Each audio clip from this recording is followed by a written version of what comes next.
Sometime back, somebody asked me, can you recall your great-grandfather's name? I said no. And that's the question I want to ask you today. Can you recall your great-grandfather's name, or probably even beyond that? Very few. Can you try to recall what they did in their lives? Possibly difficult. Yeah. And the common answer is that probably they did not pass the legacy to us, or they did not have the right way of doing it, or they did not have the methods of doing it. I was curious to know how this was taken care of in the past, how people used to maintain their family genealogies, how people would know that, 100, 200 years ago, their great-great-grandfathers did this, all these things happened. So I was trying to find an answer, and I met this community in Rajasthan. And these people basically belonged from a community called Bhats and Charans. And India had the caste system, it still has. And the responsibility of these Bhats and Charans was to maintain family genealogies and pass on amazing tales generations over generations. These people used to maintain records either by writing them in the books, which is called a Bahi, and there are families in Jaipur, there are families in Rajasthan, in the North India, who have records about 700, 800 years ago. I was curious to know how this worked, so I decided to go and spend some time with them. And I got to know that these people used to come to visit the families, their patron families, and spend time with them. So typically, a Bhat or a Charan, along with his son or grandson, would come and visit me, my son and grandson, and would keep doing it for years and years. And that's how they acted as real custodians of our lineage. That's how they acted as real guardians of my family history. Some of these people had a very interesting role also to play, that they used to maintain amazing records of the potential brides and grooms available in different communities, because they used to travel far and wide. So the daunting task of getting people married in your community was once taken care by these people, because they traveled and they had an incredible database without any technology, without any mathematics.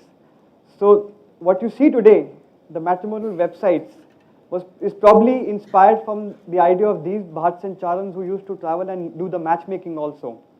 I was moved, and I decided to go a step ahead. And my obvious next stage of curiosity was to find out how all of this is happening and being taken care of today. And I accidentally happened to visit few websites that are doing it. I wanted to share those things with you. So the first one that I came up with is this website called afteridie.org. And what it does is, it's an amazing website. So you make a Facebook account, you sync your account with this website called afteridie.org. You do two things. One is you nominate 5 of your friends, and you choose a message that you want to deliver after you die. What it does is, if you're inactive on Facebook for a month, it will write to your friends, and if the friends don't respond, it automatically deduces that you are dead. And what it does is, so you've chosen a message that at the time you registered, that, honey, I love you, but I love somebody else also. But just in case your 5 friends did not respond back to after I die, it will automatically send that message to your wife, while you might still be alive. And surprisingly, on the top right, you see that there are 4 deaths and 7 messages, which is not a coherent figure. Because if 4 people died, 4 messages were sent, but 3 extra messages were sent who did not die probably.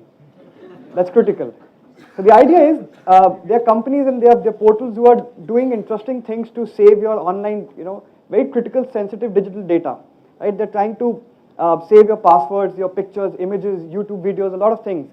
The few examples that I'm mentioning here, there's one called Legacy Locker, and there's another one called Asset Lock. And there's some amazing ones also, which actually claim that you can send an email from your grave. So this website is called Great Goodbye, and it says that we send an email from your grave. While all of this was very interesting, obviously this was funny, I was seeing and looking at different perspectives how people are handling their digital data. There was a serious worry that how are the actual service providers taking care of it. So I tried to dig into what Gmail, Facebook, Yahoo, MSN, all these companies are doing, and it's a mix of issues in all of this. So while Yahoo is one of the most, is the safest website, it doesn't allow any of your relatives or your father, your son, your daughter to have a claim on your email account, except in one case which happened in US and was a legal battle. Facebook, for example, if you die and somebody claims that you are dead, will not give you any access to your profile, but they'll turn the profile page into a memorial page. So you can actually go and post, your messages for a person who's dead. You can send rest in peace messages. Gmail, however, is tricky. So what happens is, if I die today, my parents or my son, my wife can actually go produce the death certificate to Gmail, and then Gmail will give entire access of my accounts to the family members. This is tricky. And while I was studying how the websites are taking care of it, I bumped into a lot of statistics. And there are two very important observations that I want to mention here. Think for a moment. Are you comfortable sharing all your online information with your wife, husband, your father, your daughter? Are you comfortable sharing it? Great. So you belong to the smaller category. The fact is about 88% of people won't share. So you one of the 12% people. Most of the people would not like to. I mean, even if they're doing it, probably because they have to keep the relationship alive.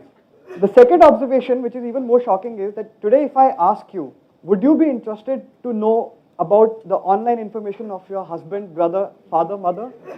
Right? You might want to cheat me now by saying, no, I'm not be interested. But the fact is that almost about 85%, 80 to 85% people would love to get access to their relatives' information. Now, if you try to combine these two observations, there's a very high probability that in today's time, when people are talking about digital assets, digital will, there's a very high probability that when you're no longer there in this world, somebody from your family will certainly get access to your online accounts, your Facebook, your Twitter, your Picasa pages, everything. My worry is in two parts. The first worry is that a lot of these websites, a lot of these service providers are basically fly-by-night operators. Now, I'm not quoting any particular website, but there's one example that I want to mention in which there were people who registered, they were sharing their very sensitive online information because they said if they are no longer there, their kids or their wife could actually get access to it. So the website is called My Web Will. It was functional till 2nd November, but now if you access it, it says, we're sorry to announce complete shutdown of a service, have a good digital life. That means you trusted a website, you trusted a service, and it's no longer existing. My second worry is that while you may be accessing some objectionable or sensitive data online, that cannot define your complete personality, because your online behavior is only one part of your entire human behavior. That means somebody accessing your online information will certainly form opinions, judgments based on what you've been doing online. While you might be doing a lot of social work, you might be helping, you might be a murderer outside, but your family members getting access to your information will let them know only a certain part of your personality.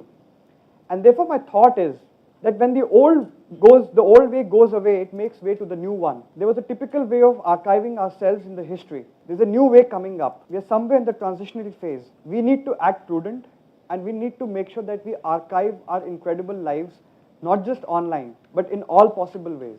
So that when you pass away, when you go away, your close ones should know the real you and not the online you. Thank you.